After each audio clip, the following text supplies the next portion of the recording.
और हम वो देश हैं जिसकी धरती पर, जिसके कण कण में तथागत गौतम बुद्ध व्याप्त हैं। वो देश आज गाय, गोमूत्र और गाय गोमूत्र के नाम पर विकास की बातें कर रहा है। सर्वप्रथम सत्ता पक्ष के इतने शीर्ष और अनुभवी माननीय सदस्य के श्रीमुख से तथागत गौतम बुद्ध का नाम सुनकर खुशी हुई। जिस देश का नाम उन्होंने लिया वो देश आज विकसित देशों की श्रृंखला में शामिल है। वो देश है जिसने तथागत गौतम बुद्ध के सिर्फ देशनाओं को सुना भर उसका अनुपालन किया है, वो विकसित देश बन गया है। उत्तर प्रदेश विधानसभा के मानसून सत्र में 14 अगस्त को अपना दल कमेरावादी की नेता और सिराथुक से विधायक पल्लवी पटेल ने बीजेपी सरकार पर निशाना साधा और तीखा हमला बोला। उन्होंने कहा कि संसदीय कार्य मंत्री ने सदन में विजन डॉक्यूमेंट पेश करते हुए जापान का उदाहरण दिया, जहां की आबादी बौद्ध धर्म को मानती है।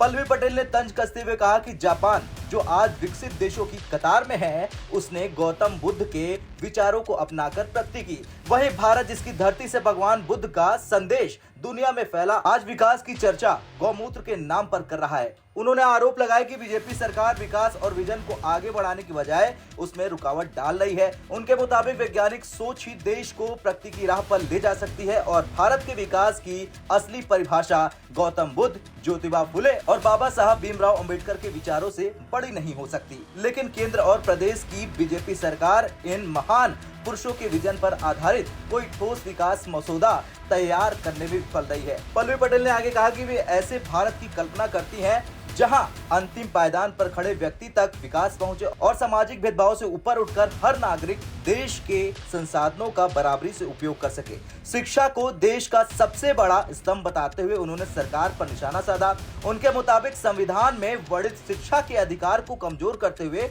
सरकार ने तुगलकी फरमान जारी कर स्कूलों को मर्जर और क्लोजर का आदेश दिया, जिससे बच्चों के भविष्य पर सीधा प्रहार हुआ और उनकी किताबें और शिक्षा का अधिकार छीन लिया गया। माननीय अध्यक्ष जी, आज माननीय संसदीय कार्य मंत्री जी ने इस सदन में विजन डॉक्यूमेंट को प्रेजेंट किया, जब उन्होंने इस बात की प्रस्तुतिकरण किया तब उन्होंने एक देश जापान का नाम लिया और उन्होंने कहा कि उस देश की आधी आबादी, बल्कि मोर देन 50% आबादी बौद्ध को मानने वाली है। सर्वप्रथम सत्ता पक्ष के इतने शीर्ष और अनुभवी माननीय सदस्य के श्रीमुख से तथागत गौतम बुद्ध का नाम सुनकर खुशी हुई। और दूसरा, जिस देश का नाम उन्होंने लिया वो देश आज विकसित देशों की श्रृंखला में शामिल है। वो देश है जिसने तथागत गौतम बुद्ध के सिर्फ देशनाओं को सुना भर उसका अनुपालन किया है, वो विकसित देश बन गया है। और हम वो देश हैं जिसकी धरती पर, जिसके कण कण में तथागत गौतम बुद्ध व्याप्त हैं। वो देश आज गाय, गोमूत्र और गाय गोमूत्र के नाम पर विकास की बातें कर रहा है। मैं आपसे ही कहना चाहती हूं कि भारतीय जनता पार्टी की सरकार इन्हीं तमाम चीजों को आगे लेकर के विकास और विजन को बाधित कर रही है, जबकि यथार्थवादी सोच, वैज्ञानिक सोच से ही हम इस देश को आगे बढ़ाने का काम कर सकते हैं। भारत, जो तथागत गौतम बुद्ध, जो ज्योतिबा फुले, जो बाबा साहब भीमराव अंबेडकर के विचारों से बड़ा, इस देश में विकास की कोई परिभाषा नहीं हो सकती। और दुर्भाग्य है हमारा ये कि चाहे केंद्र चाहे प्रदेश में भारतीय जनता पार्टी की सरकार है, लेकिन आज वो हमारे इन्हीं पुरोधाओं के विचार और विजन को आधार बना करके इस देश में विकास और विकसित होने का कोई मसौदा तैयार नहीं कर पाई। हाँ, ये बात जरूर है कि हम एक ऐसा विकसित भारत चाहते हैं जहां इस देश के अंतिम पायदान पर खड़े व्यक्ति को भी उस तक विकास पहुंचा सके। हम एक ऐसे विकसित भारत की कल्पना करते हैं जहां पर सामाजिक भेदभाव से ऊपर उठ करके हर व्यक्ति इस देश के संसाधनों पे उसका अधिकार हो और उसका इस्तेमाल कर सके। मान्यवर, देश की आर्थिक सांस्कृतिक और सामाजिक रूप से विकसित बनाने के लिए इस देश के वंचित वर्ग के लोगों जैसे अनुसूचित जाति, जनजाति, पिछड़े, आदिवासी, माइनॉरिटीज के समान सदस्यों को उनकी मान्यताओं के अनुरूप समान रूप से अवसर देकर आगे बढ़ाने की नीति और नियत पे काम करना होगा। तभी हम इस देश को विकसित देश की परिभाषा और उस श्रृंखला में शामिल कर सकते। हमारे सपनों का विकसित भारत और हमारे सपनों के विकसित भारत सामाजिक न्याय की कसौटी पर कसा होना चाहिए और उसके लिए सबसे महत्वपूर्ण बिंदु है कि हम अविलंब जातिवार जनगणना कराते हुए इस देश के बहुसंख्यक वंचित वर्ग के लोगों के बुनियादी विकास के सापेक्ष विकसित भारत की परिभाषा और परिकल्पना करें और तभी यह संभव होगा कि हम इस देश को इस विश्व के पटल पर सबसे मजबूत और विकसित भारत के रूप में खड़ा कर सकते हैं। हाँ, मैं ये मानती हूं कि जो लक्ष्य दिया गया है 2047 का वह संभव नहीं है।